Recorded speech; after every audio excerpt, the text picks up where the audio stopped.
Watching those Republicans yesterday march, those white guys, those middle-aged, boring, nerdy-looking white guys walk down that steps was pathetic. You just saw a bunch of white men, and I just thought to myself, this is not what America looks like right now. It's a sign of desperation. I don't know what good that news cycle did them because they looked like such jerks. Live from the Matthews Brothers Studios. How can you tell me it's a fact that my committee's not involved when it was the committee chairman your of the committee has Judiciary Committee not subpoenaed these individuals to appear for the deposition. That doesn't mean we're not involved in the impeachment inquiry. No, you're shifting ground now, right? First you say we're not involved, then you say we didn't issue the subpoenas. Those are two different things, and we are involved because our chairman launched the inquiry. That is a fact. Unchained and unstoppable. I stood up and said we should get rid of these detention facilities. We don't need them. My son, Brandon Mendoza, was a sergeant with the Mesa, Arizona Police Department. He was on his way home from work when a repeat criminal illegal alien, more than 3 times the legal limit drunk, high on meth, drove over 35 miles the wrong way on 4 different freeways in Phoenix, slammed head-on going over 100 miles an hour. Until one of you who support sanctuary policies or any elected official shoving these sanctuary policies on us are directly affected by illegal alien crime, you will never understand the depth of pain, grief, and hopelessness that they create. Imagine your child dead, gone, separated permanently due to the criminal, reckless, and sometimes evil actions of someone who never had a right to be here in the first place. And quite frankly, I'm appalled to be sitting in the U.S. Senate building and actually listening to American elected senators arguing in favor of criminal illegal aliens and forgetting innocent American victims. I'm disappointed and saddened to see what you've become. Rump swabs, hacks, and moonbats beware. It's Howie Carr. So the Republican House members who tried to get into the hearing yesterday are being accused of mob tactics.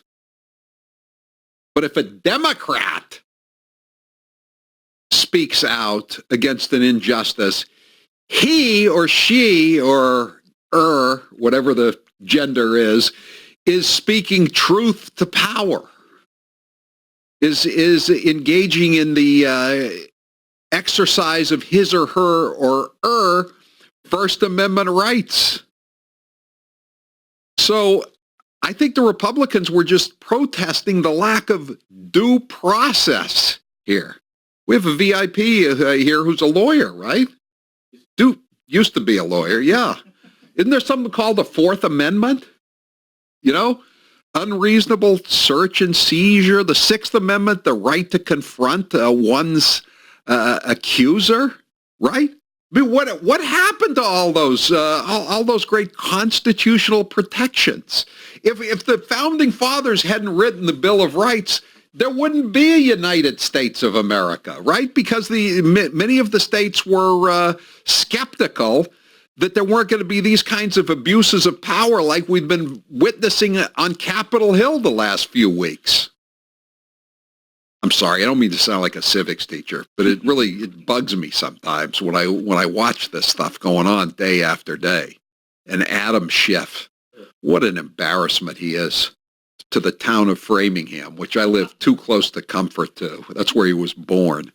And to Harvard Law School, which has got a lot of embarrassments they have to deal with, not the least of which is Barack Hussein Obama or Elena Kagan on the Supreme Court, or Deval Patrick, the former governor of Massachusetts, and I could go on for the rest of the night. But, Adam Schiff, he's an embarrassment to all former assistant U.S. attorneys. He was a federal prosecutor. A federal prosecutor. They're supposed to understand civil rights. But Donald Trump, the rules go out the window. All right, time now for the chump line. My lecture's over. That wasn't a monologue, it was a lecture. I'm sorry. It was a rant. Schiff happens to believe impeachment is warranted. Key phrase, Schiff happens.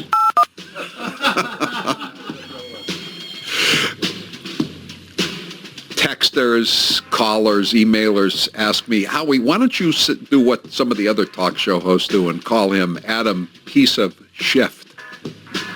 I'm on 4 hours a day. It wouldn't take long before I'd make a mistake, and I'd have to be bleeped out on my own show. Howie, Governor LePage calling. What's the difference between the Red Sox and Dirty Rats? You can still listen to Dirty Rats in October. I like that, Governor LePage. We have a new podcast out today, The Honest Cop Part 2. I think it's really one of our better episodes. Please download it. Go to any website. Order the Dirty Rats T-shirt. You can order it at HowieCarrShow.com. Click on store. And please give us a 5-star review and tell your friends all about Dirty Rats podcast. The Chump Line is brought to you by Matthews Brothers, America's oldest window manufacturer, with a message for the Class A drivers in our audience. Come join us at Matthews Brothers and help deliver our wicked awesome windows and doors to better lumber yards throughout New England. And maybe even get a chance to meet Grace. Apply online today at Matthews Brothers, that's with one T, MatthewsBrothers.com. We were talking earlier today with Kevin Frisbee, our financial expert. He lives in Maine. The unemployment rate is 2.6%. That's full employment. That's why they're having to use their Chump Line ads to try to get more drivers, more people to work in the plants, the factories. So our fairy state trooper waved his magic wand and magically appeared in court. This ain't your mama's fairy tale. You know, the real magic trick was they issued a criminal complaint against him. A couple of reporters and cameramen literally pulled a rabbit out of our hats on that one. We weren't expecting it. Goodbye, Tim Ryan. We hardly knew ye, mostly because we never knew you were in the race. One of the texters says Adam Schiff is putting the framing back in Framingham, Massachusetts, his hometown. That's pretty good. I like that. Hey, Howie, the new mantra in the state police is, this is my weapon and this is my gun. One is for law enforcement. The other one's just for fun. Ha, ha, ha. I've already filed my column, but that's pretty good. Maybe I can work that in a little bit later on. This is about a state cop who's been on paid suspension, I guess, for 4 months since June 21st, the summer solstice. He got drunk at a Luke Bryan concert in Foxborough, and he exposed himself. Did the dirty deed in front of a woman. He was with his wife, drunk as a skunk. He told the guy whose girlfriend he was doing it in front of, he said, "You have a nice ass. You want to sit on my lap?" And then he grabbed the guy's popcorn. And they were going to broom the case today if we hadn't been there with cameras and reporters. And they still had a closed-door hearing. Let us in!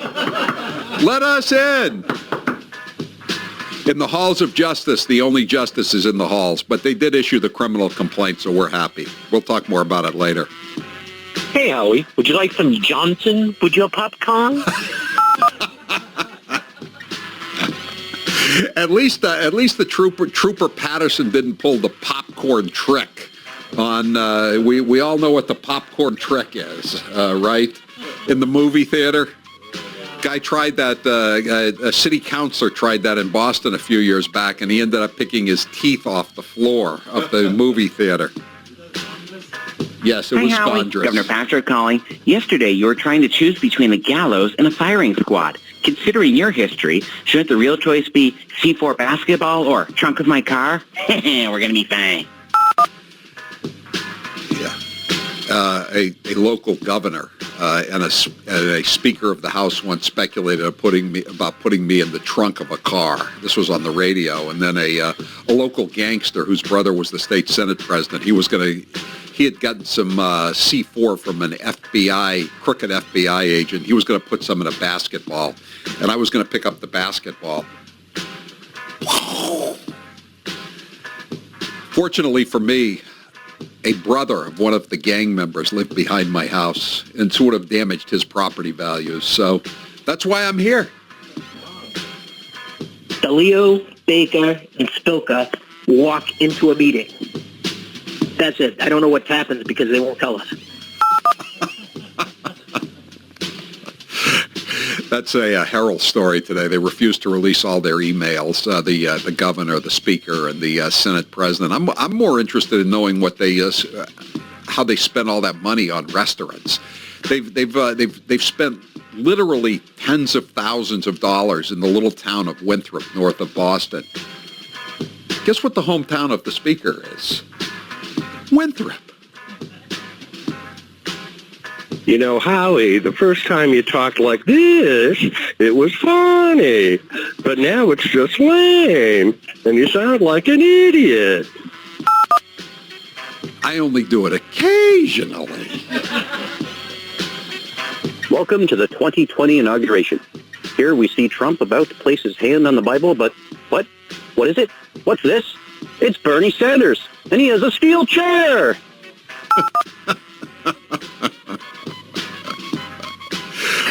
603 says that trooper would never dare attempt the popcorn trick with corn pop. No, I don't think so. No, not with those rusty blades that he had in a water barrel. I mean, that was how many times does he show his age putting rusty blades in a water barrel, or clipping coupons, or playing phonograph records? How many buggy whips does Biden have at his house in Wilmington, Delaware? Howie and Grace, I believe his full name is Donald Deutsch Bag.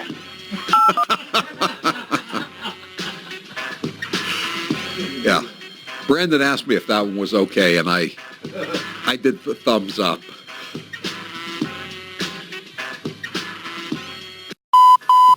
That was your last chump line message. Thank you for calling Howie Carr, you chump.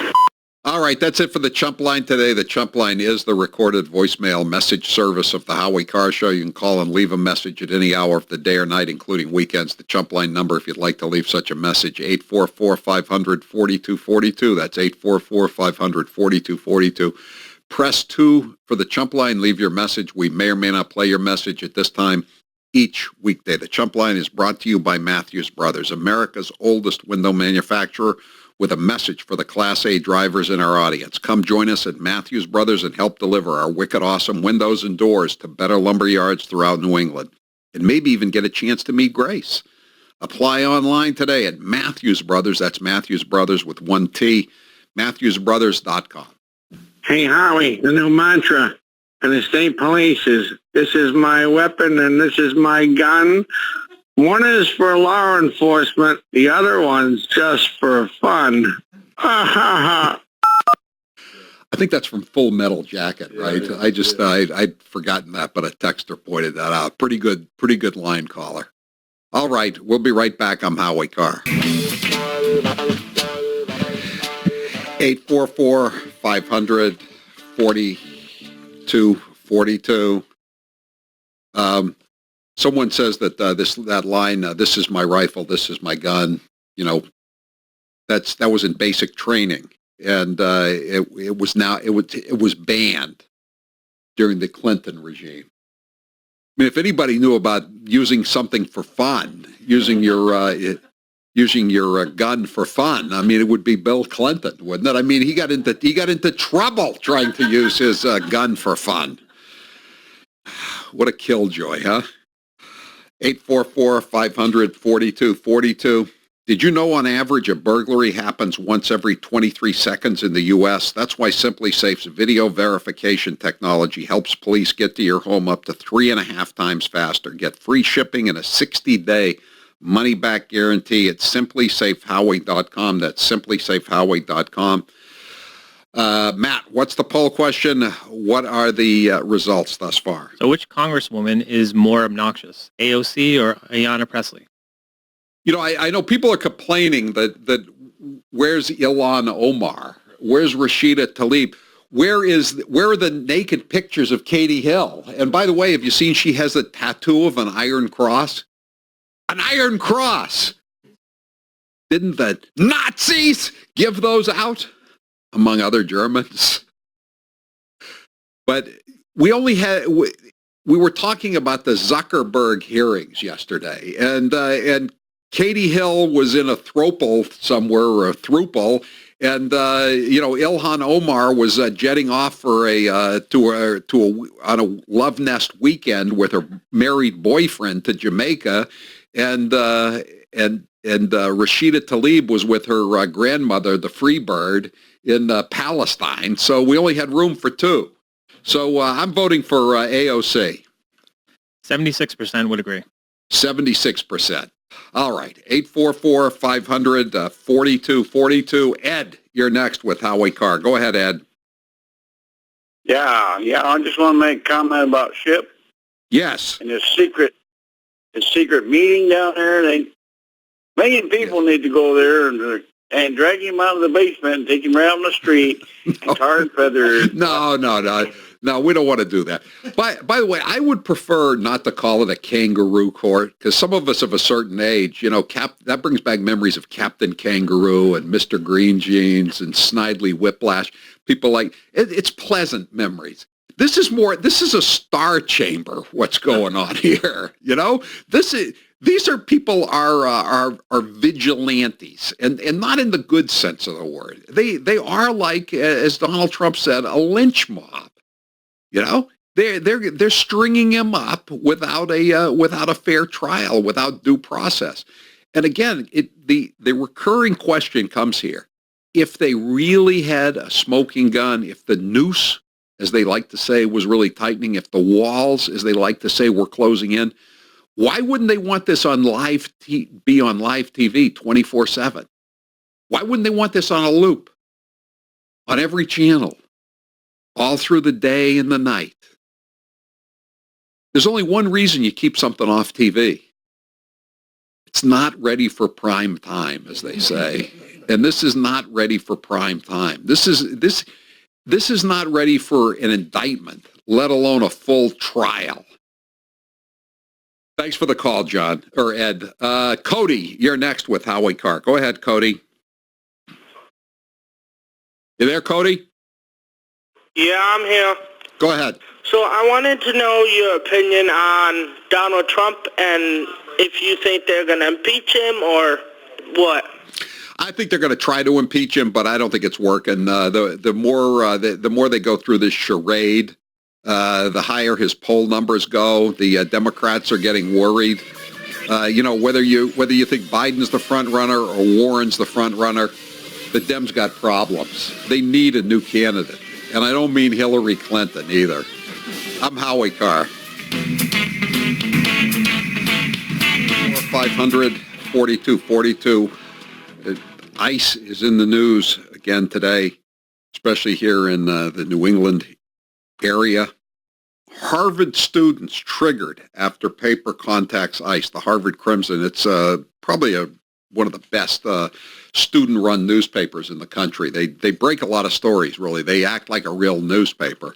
So they covered an anti-ICE Immigration and Customs Enforcement rally in September. And they then, after covering the rally in the Harvard Yard, they contacted ICE for a comment, because the students wanted to abolish ICE because they have gates in front of the in front of the campus. So I guess they're not too concerned about illegal aliens coming onto the campus. So now the students, a group of students, are calling for a boycott of the newspaper because they reached out to get the other side of the story. It's in the Herald. Harvard students triggered after paper contacts ICE.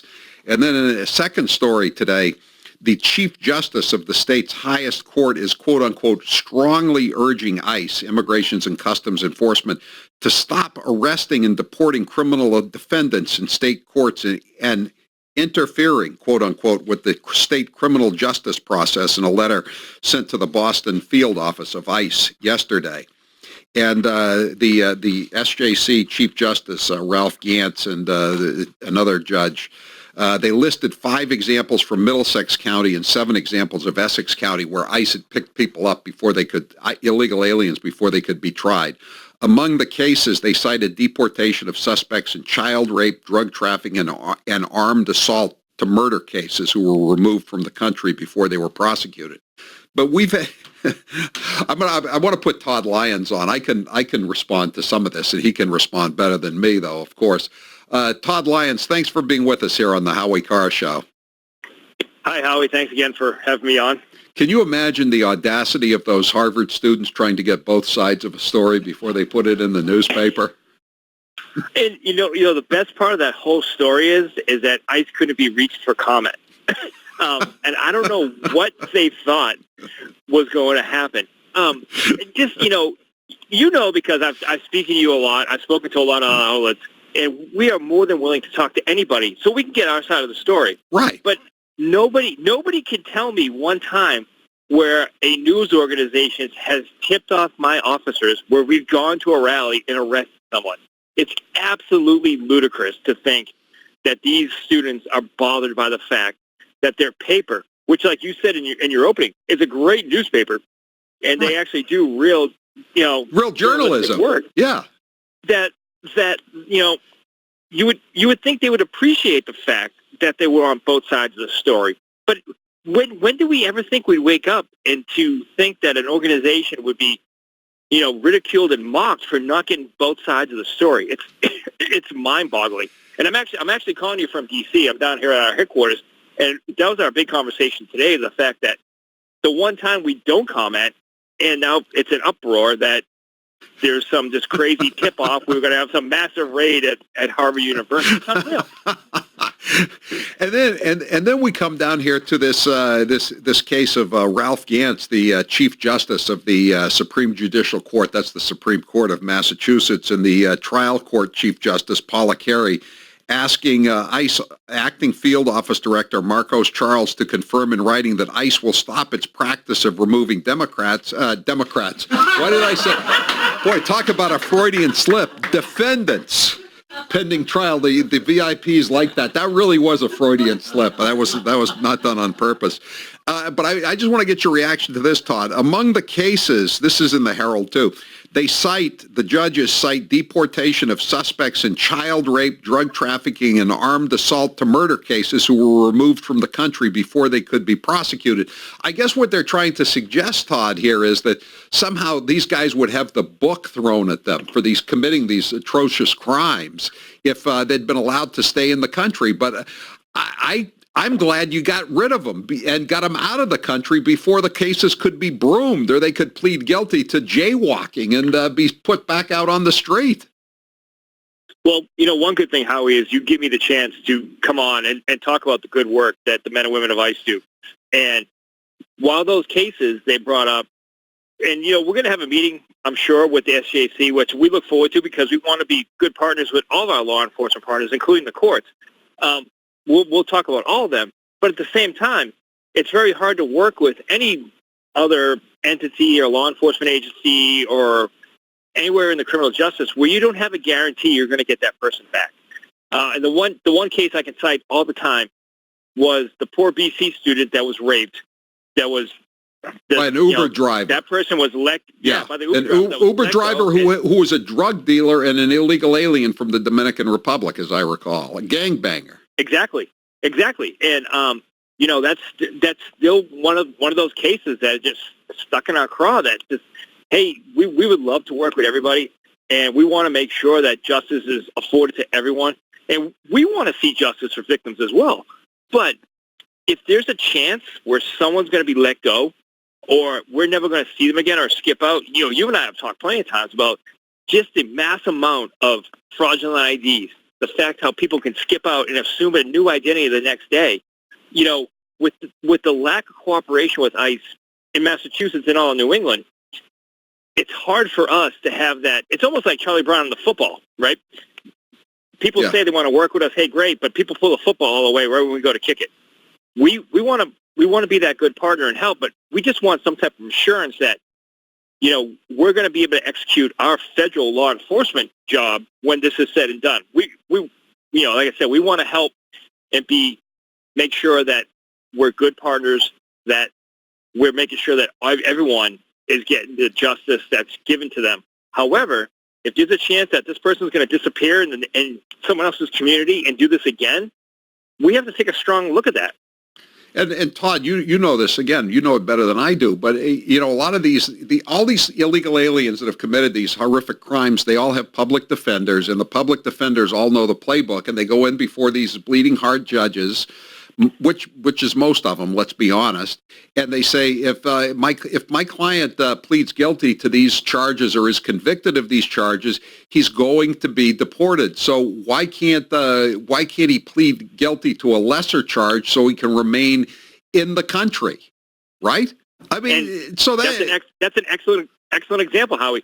So I can tell you, so I'm here in D.C. for some meetings this week, and that's one thing we talked about is the fact that there are actually district attorney's offices that have training to, and not in Massachusetts, but the rest of the country, but the trend is going where that they have training for prosecutors not to prosecute foreign nationals or illegal aliens or undocumented people, as we want to call them, to prosecute them at a lesser charge because it may affect them later on deportation proceedings. I've never heard of something that's going to create such a separate class for everybody else. You and I would not get training to help the guy from Southie, Winthrop, Revere that's in there for a DUI.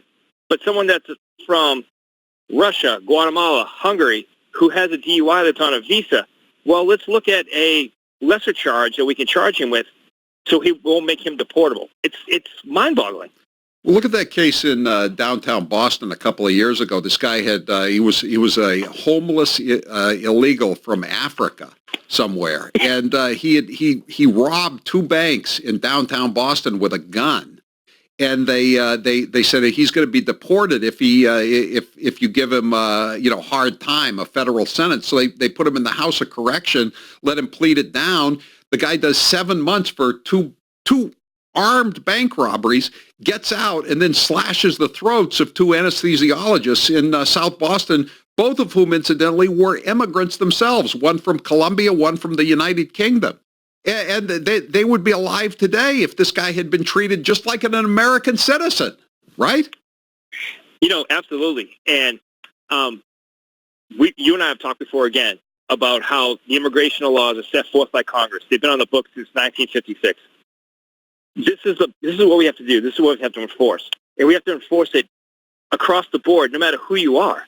And to politicize and make a separate class just totally based on someone being here illegally or undocumented or their visa expired, at that point, you're making a special class to allow people to run amok and go ahead and cause harm and degrade public safety in communities.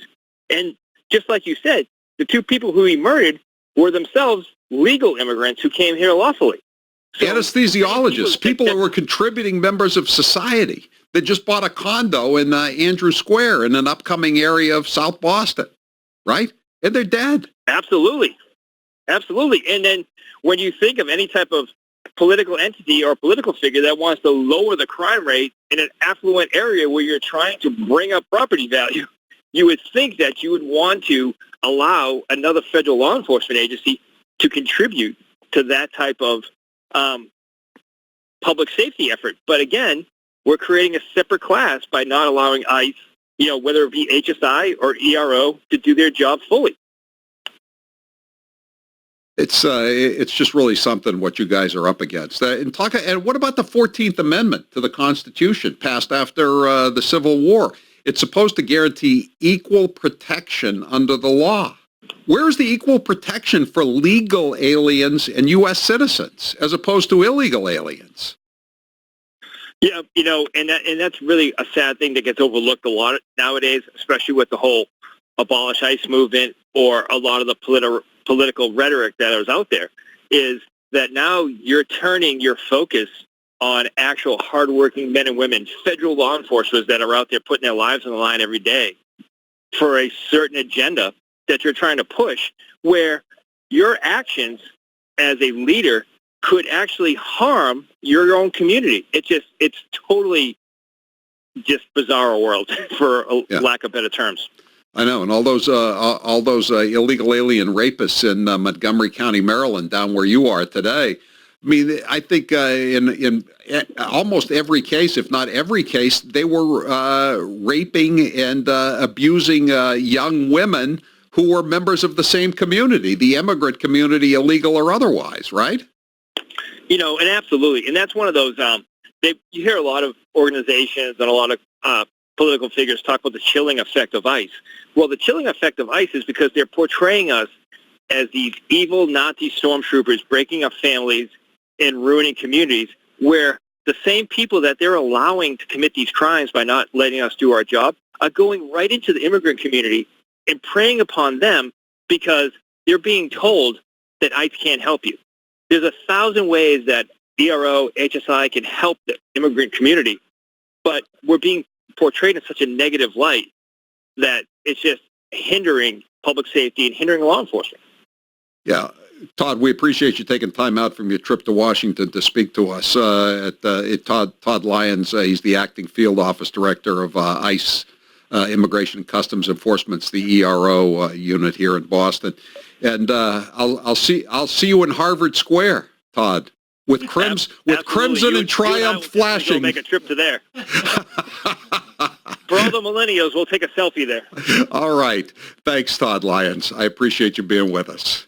Again, Harvard students have been triggered by the fact that the Harvard Crimson, the college newspaper, sought a comment from ICE. Oh, my God. They tried to get both sides of the story. Stick to the globe, Harvard people. They never try to get both sides of the story. I'm Howie Carr.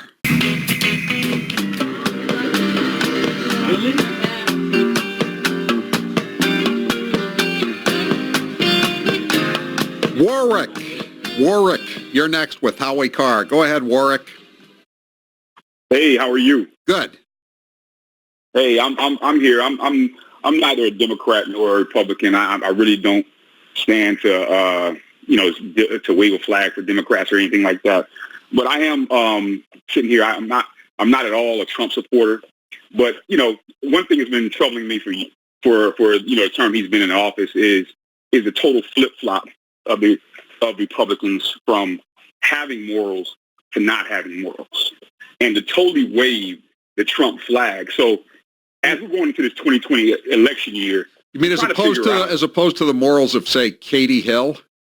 I mean, you can throw Katie Hill out there all you want, but at the end of the day, you support a man who has none. He's been married 3 times. He's cheated on all of his wives, admittedly. And unlike Bill Clinton, for instance, or Ted Kennedy. Once again, I don't support Bill Clinton. I'm not a supporter of Bill Clinton. I'm not a supporter of Kennedy. But does it make it right because you want to support Trump because Kennedy and Bill Clinton? Warwick, Tucker Carlson said this in 2016. He was talking about why the evangelicals were behind Donald Trump. They're not looking for a spiritual leader. They're looking for someone who's going to protect them from Democrat secular humanists. That's what it boils down to. Do you understand that? They're looking for a bodyguard. 100% right. You are 1,000% right. And here's so what's the problem? If you understand the concept, then you shouldn't be appalled by the fact that so many people who go to church on Sunday and try to lead God-fearing lives are supporting Donald Trump. No, that's not at all the case. The case is you claim to have so much morals and you want to support somebody with morals, but yet you choose the person with the worst morals in the bunch. Again, he has worse morals than Hillary Clinton? Are you kidding me? He has worse morals than Joe Biden? Joe Biden was shaking down Ukraine. You've seen the videotape. It's not like an Adam Schiff hearing where they're coming out and whispering that so-and-so said something. It's on videotape. He's shaking down Ukraine with taxpayer dollars to get money for his coke-addled prostitute loving, alcoholic, having sex with his sister-in-law son. Are you? Do you want to hear what I think, or do you not? No. I want to hear. I want to tell you how is you've said you understand why Trump voters are supporting him, and then you're saying you don't understand it. Which is it?